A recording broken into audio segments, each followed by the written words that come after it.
Hi, it's Shane again, and I'm here to report on my completion of the Lineage Project weekend training. And it was really, what an amazing weekend overall. I know that I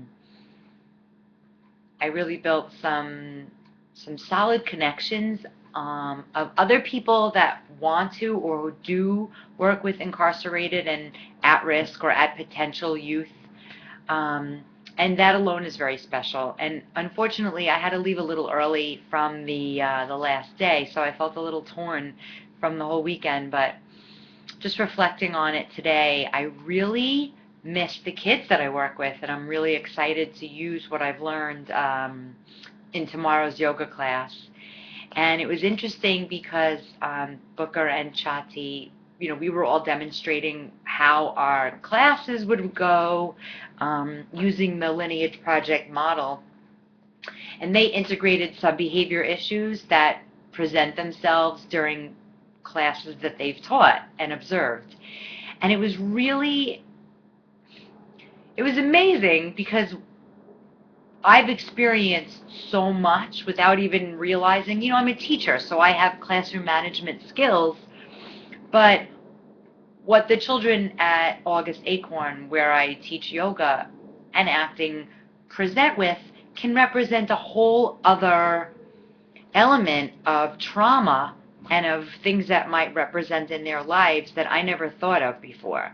Um, and so the Lineage Project has brought so much awareness to not analyze, but to maybe understand or just be more open to what the children say might be reflecting something other than what I think it is. Because I already know it's not personal to me, but that was really interesting, and I know what's going to happen as soon as one or two of the kids start to act out or show me some behavior. I'm going to laugh.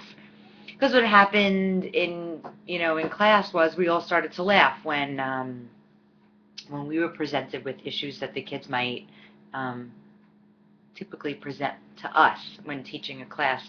So the actions I took today was I started calling some District 75 schools, which is a special ed schools here in New York, who have middle and high school students, and just calling to see if they are interested in having yoga in their school. And even though we're in April, towards the end of April, if I could, for a couple of weeks, work with their kids and see if there's a difference.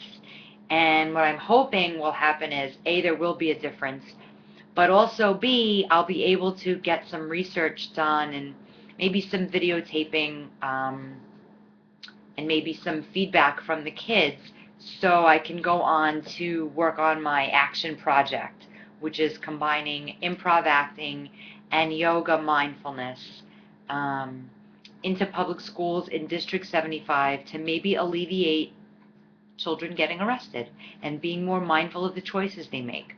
So thank you so much for tuning into these couple of videos, and for me it's a really, really great way to know that if I set out to do something and I intend on completing it and doing it means a lot to me. So if you watch it, this is great. If you look up any of the information that I've given you, that's great. But for me, finishing a short little project like this with in a certain time frame was a really big deal for me. So I'm just proud of myself. So with that, thank you for tuning in. I'm Shane from Your Beautiful Child. And if you have any questions about anything I've spoken about, you can write to me at shane@yourbeautifulchild.com. Have a wonderful day, and namaste.